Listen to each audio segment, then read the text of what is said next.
Welcome to Sankalp for teaching career. लें ऐसा संकल्प जो आपको कामयाब बना दे। Hello and welcome to our another video, जिसमें आज हम पढ़ने जा रहे हैं क्लास 7th के इतिहास के तीसरे अध्याय का पार्ट 2।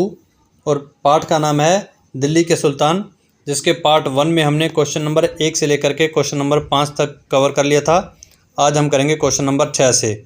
तो बिना देरी के स्टार्ट करते हैं क्वेश्चन नंबर 6। ये रहा आपकी स्क्रीन पर। क्वेश्चन है, दिल्ली सल्तनत पर मंगोल आक्रमणों का क्या प्रभाव पड़ा। मतलब इस चैप्टर में हम पढ़ रहे हैं दिल्ली सल्तनत। दिल्ली जो कि राजधानी थी और पूरे उत्तर भारत में फैला हुआ इसका साम्राज्य दिल्ली सल्तनत कहलाया।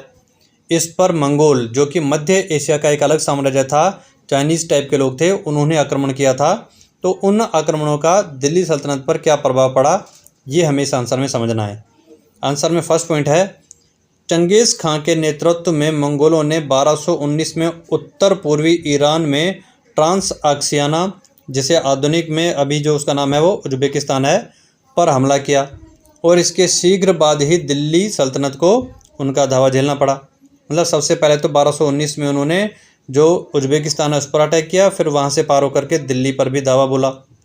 सेकंड पॉइंट है, अलाउद्दीन खिलजी और मोहम्मद बिन तुगलक के शासन कालों में के आरंभ में दिल्ली पर मंगोल के धावे बढ़ गए। मतलब सबसे ज़्यादा मंगोलों के धावे दिल्ली सल्तनत के इन दो शासकों ने झेले। नाम ध्यान रखना है, अलाउद्दीन खिलजी और मोहम्मद बिन तुगलक। इसके लिए इन्होंने क्या किया, इससे मजबूर होकर दोनों ही सुल्तानों को एक विशाल स्थानीय सेना खड़ी करनी पड़ी। मतलब कि मंगोलों से बचाव के लिए इन्होंने अपनी बड़ी सेना जो है वो बॉर्डर पर लगा दी। तो यहाँ से क्वेश्चन ये बनता है कि मंगोलों के आक्रमण कब हुए, तो 1219। और किन शासकों ने ज़्यादा आक्रमण झेले, अलाउद्दीन खिलजी और मोहम्मद बिन तुगलक। इस तरह से आपको बीच बीच में स्मार्ट स्टडी करते हुए क्वेश्चंस को निकालते रहना है। बढ़ते हैं आज के 7वें क्वेश्चन की तरफ। 7वां क्वेश्चन है, पांडुलिपि को तैयार करने के 4 चरण कौन से थे। तो यहाँ सबसे पहले तो बात उठती है कि पांडुलिपि क्या है। तो प्राचीन काल में जो हमारे लेखक हाथ से किताबें लिखते थे उन्हीं को पांडुलिपियाँ कहा जाता था। इसमें वो लिखावट का काम भी हाथ से करते थे, चित्र भी हाथ से बनाते थे, और हाईलाइट करना हो किसी लिखावट को या चित्र को तो वो भी खुद करते थे सोने के पानी से। तो इस तरह से लिखी गई, हाथ से लिखी गई किताब को पांडुलिपियाँ कहा जाता था। अब क्वेश्चन है, पांडुलिपि तैयार करने के 4 चरण, 4 स्टेप्स कौन से थे जिसमें पांडुलिपि तैयार हो जाती थी। तो पहला चरण है कागज़ तैयार करना। मतलब सबसे पहले पूरा कागज़ तैयार करेंगे कि कितने पेज लिखने हैं। फिर लेखन कार्य करना, फिर क्या क्या लिखना है उसमें लिखने का काम सबसे पहले होगा। फिर जो तीसरा स्टेप है ये बहुत महत्वपूर्ण है, महत्वपूर्ण शब्दों को आकर्षित करने के लिए पिघले हुए सोने का प्रयोग करना। मतलब कि बीच में कोई शब्द जैसे कि राजा का नाम आ गया या कोई विशाल युद्ध आ गया, इस तरह की कोई हाईलाइट करने वाली चीज़ हो तो उसके ऊपर पिघला हुआ सोना डाल करके उसको हाईलाइट किया जाता था। और लास्ट चरण है जिल्द तैयार करना। मतलब जब पांडुलिपि पूरी किताब पूरी हो जाए तो लास्ट में जिल्द में उसको एक तरह से सेफ्टी दी जाती थी, क्योंकि इसमें काफ़ी मेहनत लगती थी और काफ़ी लंबे समय तक इसको संभालना है, तो जिल्द देना ज़रूरी है। 8वां क्वेश्चन है, न्याय चक्र के अनुसार किसानों के हितों का ध्यान रखना क्यों ज़रूरी था। न्याय चक्र जो कि एक रचना, एक किताब थी, उसमें ये कहा गया है कि राजा को किसानों का ख्याल रखना बहुत ज़रूरी होता है। ऐसा क्यों कहा उन्होंने, आंसर में जानते हैं। न्याय चक्र राजा और प्रजा के बीच के संबंधों को समझने का एक लिखित माध्यम था। 13वीं सदी के इतिहासकार फ़ख-ए-मुदब्बिर ने न्याय चक्र में लिखा कि, मतलब ये ध्यान रखना है कि न्याय चक्र किसने लिखा था, फ़ख-ए-मुदब्बिर लेखक ने। और इसी न्याय चक्र में उन्होंने ये किसानों से संबंधित एक बात लिखी थी।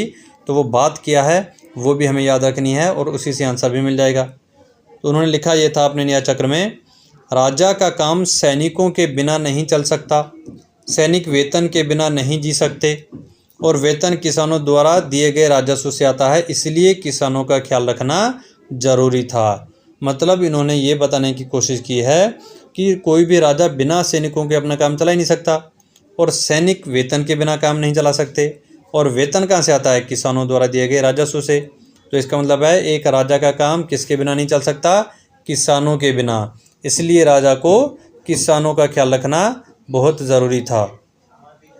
9वां क्वेश्चन है, सल्तनत काल के दौरान कौन कौन सी महिलाएं शासिका बनी। मतलब कि कौन कौन सी महिलाएं सल्तनत काल के आसपास में शासिकाएं बनी। तो उनमें पहला तो है कश्मीर की रानी दिद्दा।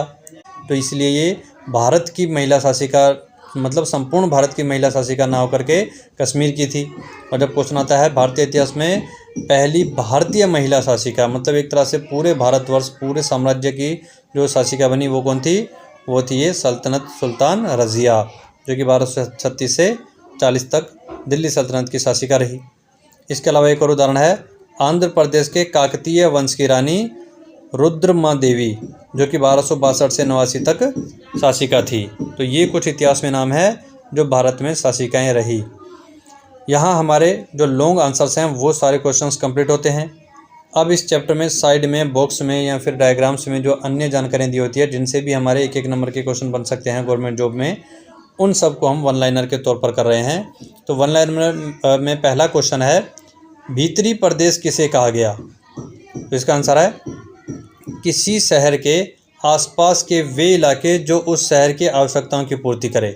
मतलब किसी शहर के आसपास यानी भीतर के क्षेत्र में उसके आसपास में ही ऐसे इलाके जो उसकी आवश्यकता की पूर्ति करते हैं, जैसे उस क्षेत्र की खेती हो गई, बाज़ार हो गए, ये सब भीतरी प्रदेश कहलाते हैं। फिर अगला क्वेश्चन है बाहरी प्रदेश किसे कहा गया? किसी प्रदेश की सीमा के बाहर आने वाले क्षेत्र, मतलब पूरे प्रदेश के बाहर से जो बाहरी क्षेत्र होते हैं उन्हीं को बाहरी प्रदेश कहा गया। तीसरा क्वेश्चन है गैरिसन शहर किसे कहते हैं? तो इसका आंसर है किलेबंद बसाओ जहाँ सैनिक रहते हो, मतलब कि ऐसा क्षेत्र जहाँ बहुत ज़्यादा सैनिक हो, उनका प्रशिक्षण चलता रहता हो, उनको गैरिसन शहर या फिर छावनी शहर भी कहते हैं। बढ़ते हैं फोर्थ क्वेश्चन की तरफ।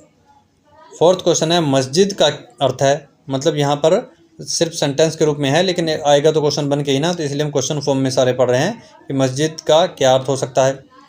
तो आंसर है ऐसा स्थान जहाँ मुसलमान व्यक्ति अल्लाह की आराधना करते हैं। मतलब कोई भी ऐसा स्थान जहाँ पर मुसलमान अल्लाह की आराधना करते हैं उसे मस्जिद कहा गया है। पांचवा क्वेश्चन है सजदा का अर्थ है, मतलब क्वेश्चन बनेगा तो सजदा का क्या अर्थ है, इस तरह से आएगा घुटने और माथा टेक कर अल्लाह की आराधना करना, ये जो प्रक्रिया है इसी को कहते हैं सजदा। फिर छठा क्वेश्चन है जामा मस्जिद का अर्थ है ऐसी मस्जिद जहाँ अनेक मुसलमान एकत्र होकर साथ साथ नमाज पढ़ते हैं। मतलब ऐसा स्थान जहाँ अनेकों मुसलमान एक साथ नमाज पढ़ रहे हैं उसको जामा मस्जिद कहते हैं। सातवां क्वेश्चन है खुतबा किसे कहते हैं? तो इस्लाम के धर्मोपदेश को खुतबा कहते हैं। मतलब इस्लाम के जो धर्म के उपदेश दिए जाते हैं उन धर्म उपदेशों को खुतबा कहा गया। आठवां क्वेश्चन है किबला किसे कहते हैं? मक्का की ओर की दिशा को किबला कहा जाता है। मतलब मक्का शहर जिस दिशा में है उसी दिशा को किबला कहा गया। नौवां क्वेश्चन है किस शासक ने अपने सैनिकों को नकद वेतन देना शुरू किया? यहाँ बात हो रही है पूरे दिल्ली सल्तनत के शासकों की। उनमें से अलाउद्दीन खिलजी ऐसे शासक थे जिन्होंने अपने सैनिकों को नकद वेतन दिए, क्योंकि बाकियों ने किसी ने तो इक्ता दे दी, जमींदारी दे दी, मतलब उनको कहा अपने क्षेत्र से खुद राजस्व वसूलो और उसका कुछ हिस्सा अपने सेना के रख रखाव के लिए रखो और बाकी हमें राजस्व के तौर पर दो। लेकिन अलाउद्दीन खिलजी ने कहा नहीं, आपको कोई ज़मींदारी नहीं रखनी, कोई राजस्व नहीं वसूलना, आपको आपका नकद वेतन मिलेगा और उसी से आपका काम चलेगा। तो ये अलाउद्दीन खिलजी ने किया। 10वां क्वेश्चन है किस शासक ने सामंतों से कर वसूली के अधिकार छीनकर उन्हें भी कर देने पर मजबूर किया? ये काम भी अलाउद्दीन खिलजी ने किया। उन्होंने वहाँ के जो सामंत थे, पहले ही सामंत क्या करते थे कि वो खुद अपने एरिए से सारा राजस्व वसूलते थे, उसका एक निश्चित हिस्सा अपनी सैलरी वेतन के तौर पर रखते थे और बाकी राजस्व के तौर पर सुल्तान को दे देते थे। लेकिन अलाउद्दीन खिलजी ने कहा कर हम खुद वसूल लेंगे, आपको नहीं वसूलना है, आप सामंत लोग खुद हमें कर देंगे। तो सामंतों से कर किसने वसूला? अलाउद्दीन खिलजी ने। 11वां और अंतिम क्वेश्चन है इस चैप्टर का, इब्न बतूता किसके शासन में भारत आया? मतलब किसके टाइम में ये भारत आया था?